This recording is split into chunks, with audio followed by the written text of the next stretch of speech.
सो अभी to be precise कितने time है, आइडिया है क्या अब से?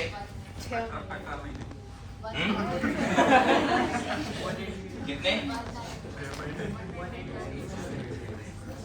मैं जहाँ काउंट कर रहा था कल 188 डेज था, आज 187 डेज है। क्या इतने दिन है अभी, बस इससे ज्यादा नहीं है टाइम, पता है ना? अभी क्या है ना कि जितने भी लोग सेलेक्ट हुए हैं, कोई एम्स में, कोई बीजे में, कोई जीएमसी में है, अलग अलग जगह पे हैं, तो उसमें लोगों ने अपना YouTube चैनल बनाया है और फिर उसमें ज्ञान बांट रहे हैं कि क्या करना चाहिए, क्या नहीं करना चाहिए, है ना? तुम देख लो, जितने भी लोग हैं जो सेलेक्ट हुए हैं वो जरूर गाइड करते हैं कि अभी से क्या करना है, नहीं करना है, और तुम लोग ज्यादा उनसे ज्यादा इंप्रेस होते हो कि अच्छा ये भैया ऐसा बोल रहे हैं ना, तो ऐसा ही होगा, है ना? कोई इसमें कोई गलत नहीं है। वो बातें जो भी वो बोल रहे हैं, जो भी सेलेक्ट हुए हैं, वो उस जर्नी को जिए हैं तभी बोल पा रहे हैं, क्योंकि वो अगर अच्छी कॉलेज में है तो डेफिनेटली, और मैंने बताया ना 70% बच्चे रिपीटर ही हैं मेडिकल कॉलेजेस में, 70%। आप डेटा उठा के देख लो, है ना? हर दूसरा तीसरा बच्चा रिपीटर है, करंट ईयर से कम है 30%, 35%। आप बीजेपी चले जाओगे तो वहां भी यही दिखेगा आपको कि 30% बच्चे ही करंट ईयर से गए, बाकी सब रिपीटर। तो बच्चे जो अपने चैनल में चीजें बोलते हैं, बताते हैं, उन्होंने डेफिनेटली उस लाइफ को जिया है तभी बोल पा रहे हैं, मैं बता दूं। और जिनके चैनल वगैरह नहीं है और उनसे भी फोन करके बात करोगे तो वो भी यही बोलेंगे, ठीक है? और ऐसा नहीं कि उनको कहीं से पता चला, उनको उनके टीचर ने ही बताया होगा और उन्होंने उनको अच्छे से फॉलो किया था। किसी भी XYZ इंस्टीट्यूट में हो, उनको उनके टीचर ने बताया, उन्होंने उनको सीरियसली लिया, और ठीक है। तो अभी जो है 180 डेज में मैं कुछ पॉइंट्स आपके सामने रखता हूँ जो आपके सिलेक्शन के लिए बहुत ही ज्यादा इंपॉर्टेंट है। उसके बाद क्लास शुरू करेंगे, है ना? फर्स्ट पॉइंट जो है सिलेक्शन के लिए जो सबसे ज्यादा इंपॉर्टेंट है, पहला पॉइंट, अभी से लेके 187 डेज कोई ऐसा दिन ना हो जिस दिन तुम्हारे थॉट्स ये हो जाए कि मेरा नहीं होगा इस पर। यहीं से सब चीज प्रॉब्लम शुरू हो जाती है। ये थिंकिंग जहां शुरू होती है ना कि लगता नहीं है इस बार भी होगा, बस यहीं से चीजें खत्म हो जाती है। उसके बाद आगे बात करने का जरूरत ही नहीं है। मेरी बात समझो अच्छे से, मैं क्या बोल रहा हूं। अगर सच में आपको लगता है ना बच्चे कि इस साल नहीं होगा मेरा, तो नहीं होगा। अब बोलोगे सर ये थिंकिंग तो आएगी ही, ऐसे कैसे, नॉर्मल है, थॉट प्रोसेस से आती है, कुछ भी थॉट चलता रहता है, आएगा ही, कैसे रोक सकते हैं इसको, है ना?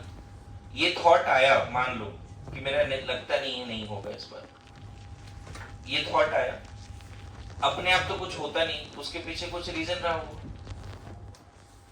उसके पीछे कुछ रीजन रहा होगा, तभी थॉट आते हैं ना।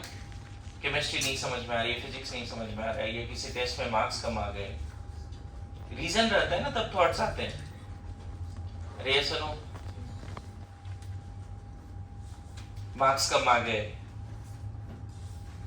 तुम लेजी हो, तुम डिसिप्लिन नहीं हो, तुम डिस्ट्रैक्टेड हो, तुमको पता है तुम गलत कर रहे हो, कुछ गलत कर रहे हो, उसका थॉट आता है, अरे इस बार भी तो गलतियां वही हो रही है जो लास्ट टाइम हो रही थी, लगता नहीं है इस बार भी होगा। इसकी वजह से थॉट्स आते हैं। तो ये थॉट आएगा, बिल्कुल आएगा, इसमें कोई डाउट नहीं है, लेकिन उसके पीछे का रीजन सोचना, क्या रीजन है।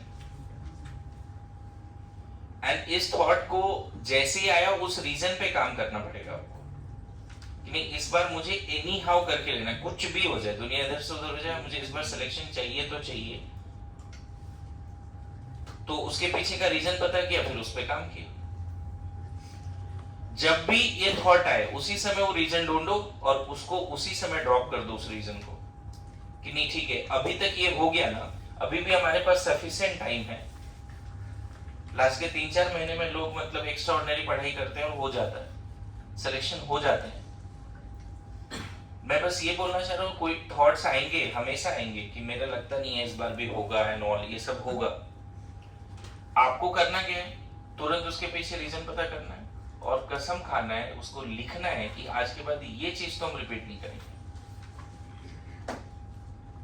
फिर नेक्स्ट टाइम फिर से आएंगे थॉट्स, तो उसके पीछे का कोई और रीजन रहेगा, क्योंकि वो रीजन तो तुमने ड्रॉप कर दिया ना। उसी समय तुमने कसम खाया कि आज के बाद हम मोबाइल नहीं देखेंगे, इसकी वजह, मान लो इसकी वजह से रीजन आया, थॉट्स आए कि मेरे मोबाइल देख रहे हैं, इसके वजह से नहीं होगा इस साल भी। तुरंत तुमने उस थॉट को आइडेंटिफाई किया और ड्रॉप किया, मोबाइल डिपॉजिट खत्म, वो थॉट खत्म हो गई। अब नेक्स्ट टाइम फिर होगा, है ना, कोई और रीजन ना होगा, XYZ बहुत सारे रीजन होते हैं, फिर उसको भी नोट डाउन करो, उसको ड्रॉप करो। एनी हाउ एवरी डे ऐसे रीजंस को आइडेंटिफाई करना, उसको उसी समय ड्रॉप करना, उसको 2-4 लोगों को डिक्लेयर करना, अपने सारे टीचर को डिक्लेयर करना कि सर आज ये थॉट की वजह से ऐसा लग रहा था, मेरे को नहीं हो रहा है, मेरा लग नहीं रहा इस बार भी होगा, और मैं कसम खा रहा हूं सर आपके सामने कि अब से ये रीजन तो नहीं रहेगा मेरे लाइफ में। कोई और रीजन जरूर हो सकता है नई सिलेक्शन का, लेकिन ये रीजन नहीं रहेगा। If you can do that, एक पॉजिटिविटी हमेशा आएगा और हमेशा वो थॉट कन्वर्ट होगा, नहीं इस बार ही करना है।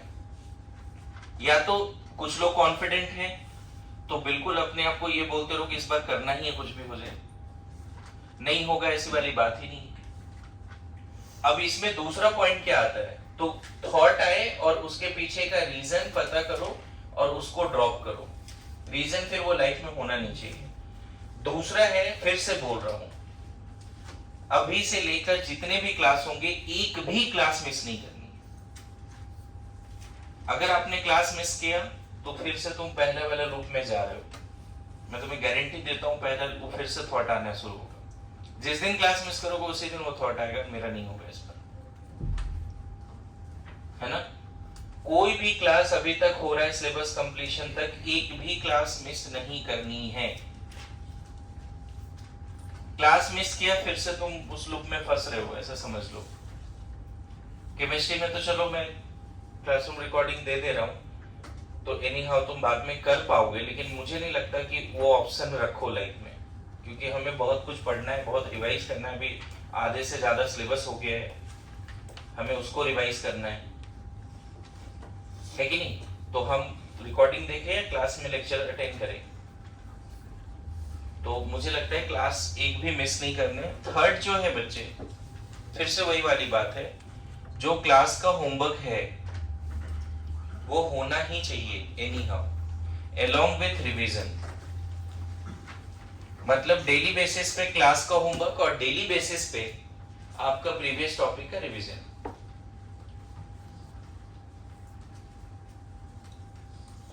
मैं तुम्हें बता रहा हूं, ये एक ऐसा टाइम होता है जिसमें पूरे इंडिया में जो रिपीटर के बच्चे होते हैं उसमें लगभग 80% 70% बच्चे गिव अप कर देते हैं। यही एक ऐसा टाइम है जस्ट आफ्टर दिवाली, है ना। अब तुम्हें ये देखना है कि तुम उस रेस में ना आओ, तो उसके लिए तुम्हें वो थॉट्स ही नहीं आने चाहिए, क्योंकि वो थॉट्स आएंगे कि मेरा नहीं होगा, तुम डेफिनेटली कुछ और सोचोगे, फिर टाइम पास करोगे, क्लास नहीं आओगे रेगुलर। जैसे ही वो थॉट आया ना, क्लास में इरेगुलरिटीज होना शुरू हो जाता है, लास्ट मोमेंट तक क्लास में अटेंडेंस 50% हो जाते हैं, यू नो इट बेटर, है ना। तो यहाँ पे काम करोगे तो ये सब, मतलब तुम्हें मेंटली बहुत स्ट्रांग बनना पड़ेगा जी, सीधा बात है। इतना स्ट्रांग कि हम इस रीजन से परे अपना तैयारी करेंगे, होगा नहीं होगा वो अलग बात है। लास्ट मोमेंट तक लोग फाइट मारते हैं और सिलेक्शन होता है। मैंने देखा है बहुत सारे ऐसे बच्चे जिन्होंने गिव अप किया तो कर ही दिए, उनका तो नहीं हुआ। लेकिन जिन्होंने सुना समझा कि नहीं सर बोल रहे तो कुछ तो रीजन होगा, और तुम हजारों देख लो शॉर्ट्स यूट्यूब भरे पड़े, सब यही बोलेंगे, कुछ अलग नहीं बोलेंगे। ये होना ही नहीं चाहिए, और ये होगा, और आपको इतना स्ट्रांग बनना पड़ेगा कि उसके पीछे जो भी रीजन होंगे उसको ड्रॉप करना पड़ेगा, गारंटी देनी पड़ेगी कि नहीं सर। और उसमें डिक्लेयर करो चारों टीचर को, इनरोल करो properly. You have to enroll us, you have to enroll your parents कि नहीं ये रीजन हो रहा है, इसकी वजह से नहीं होगा, ऐसा लग रहा है मेरे को। जब तुम इनरोल करोगे तो पेरेंट्स भी क्या बोलेंगे कि ठीक है बेटा ये रीजन है ना, चलो इसको हटा दो जिंदगी से, अब मेहनत करो। और मैं बताऊं सफिशिएंट टाइम है बच्चे, है ना। फोर्थ जो है तो डेली होमवर्क रिवीजन होना ही चाहिए, मस्ट है। मतलब इसमें क्लास के अलावा कुछ लोग अगर ये सब टाइम दे दो तो बेस्ट है। क्लास के अलावा 6 घंटे 8 घंटे 10 घंटे टाइम देने पड़ेंगे इसमें, current topic and homework revision में। क्लास में आपके ट्रैवल वगैरह के साथ कितने जाएंगे, 7-8 आवर जा रहे हैं ट्रैवल के साथ, उससे ज्यादा तो जा नहीं रहे। उसके अलावा कम से कम 7-8 आवर पढ़ना पड़ेगा, है ना। And last one is testing. एक भी टेस्ट नहीं छोड़ने, और टेस्ट का मार्क्स के बेसिस पे अपने आप को जजमेंट नहीं देना है। नहीं पढ़ा मार्क्स नहीं आया दैट्स ऑल, पढ़ेंगे मार्क्स आएगा। टेस्ट में मार्क्स कम आ रहे हैं इसके वजह से नहीं होगा। ये वो टेस्ट थोड़ी है नीट का, ये तो पार्ट टेस्ट है, माइनर टेस्ट है। नीट का टेस्ट था क्या जो इसके बेसिस पे तुम जजमेंट पास कर रहे हो? ये कसम खाना पड़ेगा कि इतने दिनों में इधर जितने भी टेस्ट होंगे और जिसमें तुम्हारा नाम होगा उस टेस्ट में, वो टेस्ट देनी ही है। समझ गए? इसी में मैं एनालिसिस कर देता हूं, टेस्ट एंड एनालिसिस। अभी जैसे इतने टेस्ट दिए, अगर उसका एनालिसिस नहीं हुआ तो कोई फायदा नहीं। मैं आके इसीलिए 1-2 क्वेश्चन किया कि तुम क्यों नहीं कर पा रहे हो, तुम देखो। तो अभी से लेके 187 डेज जो बचे हैं उसमें लाइफ का ये रूल बना ले, लास्ट मोमेंट तक सिलेक्शन होने के चांसेस मैक्सिमम है। अभी भी मैं देखो चांस बोल रहा हूँ, मतलब सोचो इतना अच्छा डेडिकेशन के बाद भी मैं चांस बोल रहा हूँ, क्योंकि वो दिन भी मैटर करता है। और जो लोग अभी से सोच लिए कि नहीं होगा तो फिर तो उनका चांस ही नहीं है कि नहीं?